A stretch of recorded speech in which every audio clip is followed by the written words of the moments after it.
Welcome to రా news. నేను మీ రమేష్ని. ఆ మధ్య ఒక చిరంజీవి ఒక వీడియోని రిలీజ్ చేయడం జరిగింది. ఒక పక్క సీఎం రమేష్, మరొక అభ్యర్థి ఎన్డీఏ అభ్యర్థి ఇద్దరు కూర్చొని ఉన్నారు. ఒకరేమో సీఎం రమేష్ ఎంపీ అభ్యర్థిగా, మరొకరేమో ఎమ్మెల్యే అభ్యర్థిగా ఎన్డీఏ కూటమికి సంబంధించిన వీళ్ళిద్దరిని గెలిపించాలని చిరంజీవి ఒక వీడియో రిలీజ్ చేయడం జరిగింది. ఆ రిలీజ్ చేసిన వీడియో ఇప్పుడు ఏపీలో దుమారం రేపుతుందని చెప్పాలి. రాజకీయ పార్టీ అయిన ముఖ్యంగా వైఎస్ఆర్ పార్టీ చిరంజీవి మీద విరుచుకుపడుతూ ఉంది. ఒకప్పుడు ప్రజారాజ్యం పార్టీ స్థాపించి అనేక మందికి రాజకీయ భిక్ష పెట్టిన ప్రజారాజ్యం పార్టీ, అంటే రాజకీయ నాయకులుగా తెరపైకి తీసుకొచ్చి వాళ్ళకు రాజకీయ పాఠాలు నేర్పించిన ప్రజారాజ్యాన్ని ఇప్పుడు వాళ్ళే తిడుతూ ఉన్నారు. అంటే ప్రజారాజ్యంలో టికెట్లు పొంది వాళ్ళు గెలిచి తర్వాత రాజకీయ నాయకులుగా అభివృద్ధి చెందిన వీళ్ళు ఇప్పుడు చిరంజీవి ఒక పార్టీకి సపోర్ట్ చేయమనేది సరైన పద్ధతి కాదని మాట్లాడడం అనేది జరుగుతుంది. అయితే చిరంజీవి అలా చెప్పడం తన ఇష్టం. అయితే చిరంజీవి మధ్య ఒక పార్టీకి, అంటే జనసేన పార్టీకి, తన తమ్ముడు పవన్ కళ్యాణ్ పెట్టిన జనసేన పార్టీకి 5 కోట్ల విరాళం కూడా ఇవ్వడం జరిగింది. పార్టీ ఫండ్ కింద 5 కోట్ల విరాళం ఇచ్చి ఆ పార్టీని గెలిపించాలని, ఆ పార్టీ గెలవాలని చెప్పేసి ఆశిస్తున్నానని చిరంజీవి గారు చెప్పడం జరిగింది. అయితే చిరంజీవి గారు తన ఇష్టం, తను ఏ పార్టీకైనా సపోర్ట్ చేసుకుంటాడు.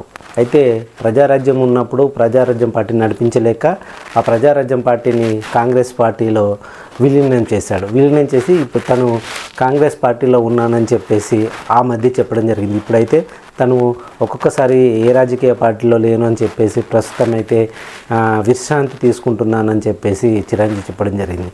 అయితే ఈ మధ్య కాలంలో మనకి ఇప్పుడున్న ఎలక్షన్స్ టైంలో కొన్ని సందర్భాలలో తన తమ్ముడికి సపోర్ట్ చేయడం అనేది జరిగింది.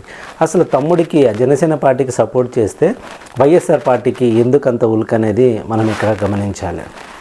ఎవరు ఏ పార్టీకైనా సపోర్ట్ చేసుకోవచ్చు, దాంట్లో తప్పు లేదు. తను ఇంతకుముందు ప్రజారాజ్యం పార్టీ స్థాపించి ఆ పార్టీని నడిపించలేకపోయి ఉండొచ్చు. అంత మాత్రాన రాజకీయాల్లోనే ఉండకూడదు అనేది ఎక్కడ రూల్ లేదు కదా.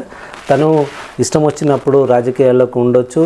తను సేవ చేయాలనుకున్నప్పుడు ఏ విధంగానూ సేవ చేయాలనుకుంటే ఆ విధంగా ఒక మనిషిగా తనకు వ్యక్తిగత స్వేచ్ఛ ఉంది. అలాంటి చిరంజీవి గారు ఇప్పుడు ఎన్డీఏ కూటమి గెలవాలని, అది రాష్ట్రంలో అధికారంలోకి రావాలని కోరుకుంటున్నానని చెప్పడం జరిగింది.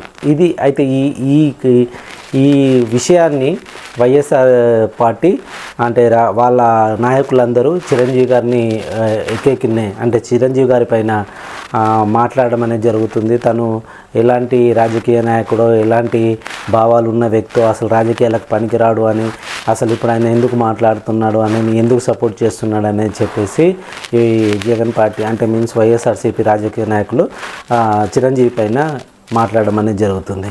అయితే మరోవైపు జనసేన పార్టీ అంటుంది రాజకీయంగా చిరంజీవికి భిక్ష పెట్టిన వీళ్ళు మళ్ళీ చిరంజీవిని అడగడం అనేది సమంజసం కాదని, అయినా చిరంజీవి గారి తన ఇష్టమని, ఏ పార్టీలో కాంగ్రెస్ పార్టీలో అయినా లేకపోతే జనసేనలో అయినా తనకిష్టమైన వచ్చిన పార్టీలో ఉండి సేవ చేయాలనుకోవడంలో తప్పులేదు. ఎవరికి సపోర్ట్ చేసినా అది అతని వ్యక్తిగతం అని చెప్పేసి ఉండాలి తప్ప ఇలా దూషించడం తగదని చెప్పేసి జనసేన పార్టీ నుంచి వెళ్ళి వాళ్ళు అనడం జరుగుతుంది. ఏది ఏమైనా కానీ ప్రతి రాజకీయ నాయకులు ఒక వ్యక్తి మాట్లాడడం వల్ల ఇలా కాంట్రవర్షియల్గా చేయడం అనేది తప్పు. ఎందుకనంటే ప్రతి వ్యక్తికి తన స్వేచ్ఛ ఉంటుంది, తన భావాలను వ్యక్తపరిచే స్వేచ్ఛ మన భారతదేశంలో ఉంది. కాబట్టి వ్యక్తిగత స్వేచ్ఛను భంగపరచడం పద్ధతి కాదు. ఎందుకనంటే తనకిష్టం వచ్చిన రాజకీయ పార్టీకి తను సపోర్ట్ చేసుకోవడంలో ఎవరి ఇష్టం వచ్చిన, ఇప్పుడు వైఎస్ఆర్సీపీకి చేసేవాళ్ళు ఉంటారు, తెలుగుదేశం చేసేవాళ్ళు ఉంటారు, అలాగే బీజేపీ పార్టీకి సపోర్ట్ చేసేవాళ్ళు ఉంటారు, జనసేనకి సపోర్ట్ చేసేవాళ్ళు ఉంటారు. ఇలా ఎవరికి ఏది అనిపిస్తే వాళ్ళు ఆ పార్టీకి సపోర్ట్ చేయడంలో తప్పు లేదు. అది వాళ్ళ వ్యక్తిగతం. అంత మాత్రాన మన పార్టీకి కాకుండా వేరే పార్టీకి సపోర్ట్ చేస్తున్నప్పుడు వాళ్ళు మంచి వాళ్ళు కాదని, దొంగలని, సంథింగ్ పనికి రారు అని చెప్పేసి, వాళ్ళకి అర్హత లేదని చెప్పేసి అనడం అనేది చాలా బాధాకరం. ఎందుకనంటే ఒకరిని అనే ముందు మన క్యారెక్టర్ ఎలాంటిది, మనం ఏం చేస్తున్నాం అనేది గుర్తించడం అనేది మంచిది. ఏది ఏమైనా చిరంజీవి ఒక వీడియో రిలీజ్ చేస్తేనే ఇంతలా వణికిపోతున్న ఏపీ రాజకీయాల్లో. రాను చిరంజీవి ఒకవేళ ప్రత్యక్షంగా రాజకీయాల్లోకి తమ్ముడు పార్టీ తరపున ప్రచారం చేస్తే ఎలా ఉంటుందో చూద్దాం.